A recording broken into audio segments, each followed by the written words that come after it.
Hello everyone, George Packard. Today I want to talk to you a little bit about being a high school dropout. Not something I guess I'm proud of, but I just want everybody to know that they're not alone out there. Any of you guys that have gone through this, that's what I was. So I kind of had a rough time going through school, and I had some teachers that really just didn't give a shit, and they basically pushed me through. I wasn't learning jack. I mean, I really wasn't. And my issue was I've never been a quick learner. I learn things, but it's through repetitiveness, So I'd have to read the same paragraph like 3 and 4 times to get something out of it, right? I don't know what that is. I have no idea, but to this day it kind of bothers me. I wish my teachers would have taken the time to recognize I had a problem and a situation going on there and would have helped me.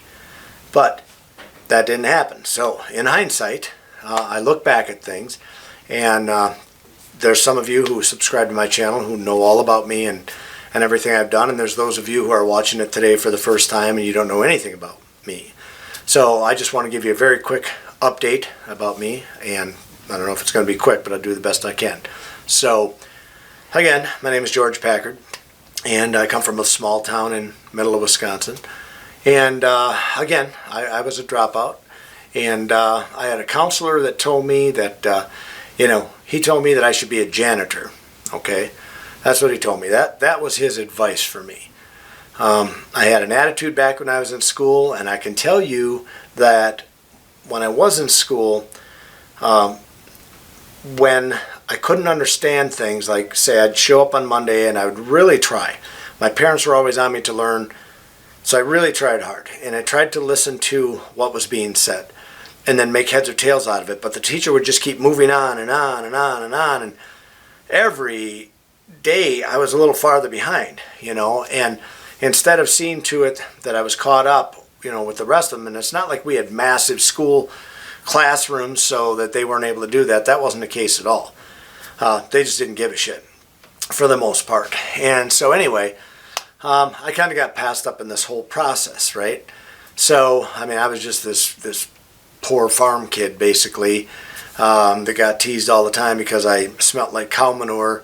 And, we couldn't help it. I mean, we'd get up at 4 o'clock in the morning. We would go out and help my dad get the cows in and start milking the cows and doing all the chores that needed to be done, right? And then you run in the house, and you had like 10 minutes from the time your dad let you go out of that barn. You had to run in the house, and you had to change your clothes, and Mom was shoving a piece of toast in your mouth while she was kicking you out the door. You barely had time to wash up, so of course we smelled like cow manure. I mean, we're out in the barn working, And so that being said, that's just the way things were back in the day, okay? So I took it upon myself throughout the years to try and learn what I could learn on my own, things that I had not been taught before, and I took it upon myself to find people that have already done things in the field that I'm interested in. For example, I think the very first YouTuber I ever watched was Lawn Care Millionaire, and Jonathan Potoshnik, and so I started watching him, and I started doing the things that he was doing, and then one thing led to another. So I've had multiple jobs in my life, and I've gone, my first taste of money, I think, came from just working a side job different than my farm job. I worked for these potato farmers and such. So I made extra money, I married my wife when she was 16. I was 18. We were high school sweethearts, and basically started a family at that point, right? And so I went to school to be a policeman at one point.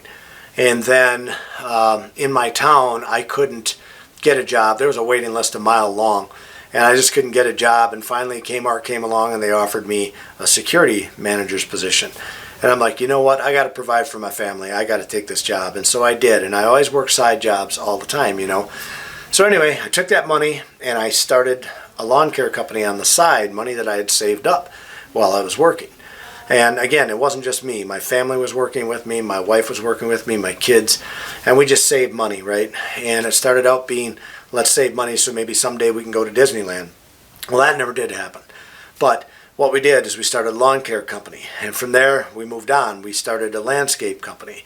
We made a little more money in the landscape company, and then we opened up a landscape garden center. Okay. After we got done with that, we made money at that. Then we took more money and we opened up one of our new vape shops. Okay. And then that shop went over well, so the following year we opened up another vape shop. Okay. And then after that we opened up our CBD shop. And then we started our pest control company, and that went over so well we decided to franchise it. And that, of course, is another source of income for us. So the bottom line is we have 8 sources of revenue coming in, 8 different revenue streams that come in. And the whole point of this video was just to basically show people that if you're a dropout, a high school dropout, or anything that you, if you run along those lines, I'm here to inspire you to do better with your life, because you certainly can do better in your life. Okay, but you have to want to. You have to want to. That's very, very important. And you can't sit back and say, "Oh, woe me," I feel sorry for myself, because no one gives 2 shits about you. Okay, they don't care. They're not going to be there to pick you up all the time and take care of you, and they're not sure as hell not going to help you create streams of revenue. Okay, if you do have a friend that's willing to help you do that, he's a fantastic friend, and you should latch on to him and never let go. But the real fact and the reality of life is you don't have people that are just going to up and give you things like that, right?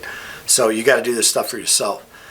That being said, the sources of income that we have been a game changer for us. We went from literally, paycheck to paycheck for many, many years, and eating bologna and working 3 shifts and trying to save money, to finally financial freedom is here, finally. And it took a while to get there. Today, I think people could achieve that way earlier than how long it took me to get this all going, me and my wife. I think that there's been a lot of good people that have helped us along the way. And there's so many lessons that you have to learn in life, all the way from surrounding yourself with good people and good positive people and getting rid of the negative people. A story I love to listen to all the time, and I'll tell you, and you can apply it any way you like, but I hope this sticks with you. We were going to a Bible study one night, and I had this friend of mine named Craig Osborne, and he was a wonderful, wonderful guy. He's still my friend today. And he sat us down one day, and he gave us an example of 2 dogs that were fighting.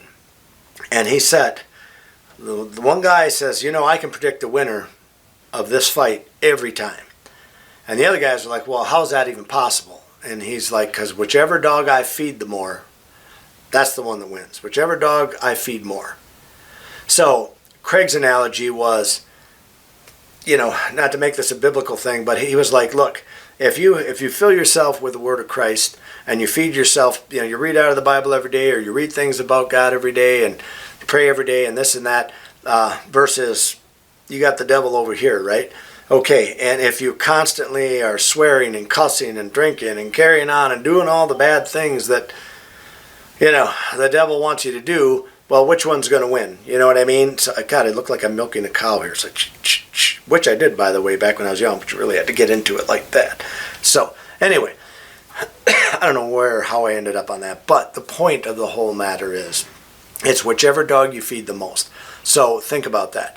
If you surround yourself with naysayers and people that are never there to support you, like, say, I know some families that, half of them are still living with mom and dad. You got a family of 9 kids, and 7 out of the 9 are still living with mom and dad. You know what I mean? And I think to myself, they're grown adults. You have that atmosphere, and they all think that you can't get anything done, right? That's not the atmosphere you want. You want to surround yourself with people that are positive. And I've heard this before. I heard it many years ago.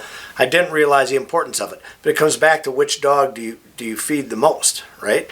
Do you feed yourself with information all the time? Are you always trying to make yourself better? Because if you are, good for you. That's how you get better. If you're constantly one of those people that just say, no, I can't do that. I can't do that. Oh my God, it's too hard. Well, you're always going to be that loser. You're always going to be that person that doesn't do anything, okay? So you don't want that to be you. I consider myself somewhat self-taught. I think anyone that goes to public school is self-taught today. I hate to say it, but it is what it is. My favorite advice is just never settle for a job. You're going to need jobs in your life to start out with, to get money, to move on to other things, but don't just settle for that. Your goal should be to try and achieve financial freedom at some point, because it is a game changer. You don't know how nice that feels. Like if we decide tomorrow that we want to go on a trip to Florida, we just pack up and we go. We don't worry about the costs anymore. I mean, we still watch our money. We don't spend it frivolously, but we don't worry about all those things. If I want to buy a new motorcycle tomorrow, I'll go buy a new motorcycle tomorrow. I couldn't do any of those things if we hadn't surrounded ourselves with good people, if we didn't try and learn everything we could and try and better ourselves and save our money. None of that would have been possible. So my word to all of you, if you're like me, if you've been kicked out of school or you dropped out of school, whatever it was, you can change your life. You can turn your life around today. You can do it tomorrow. Just don't kick the can down the road. Do something about it. Try your best to achieve higher things in life. Do what 95% of Americans won't do.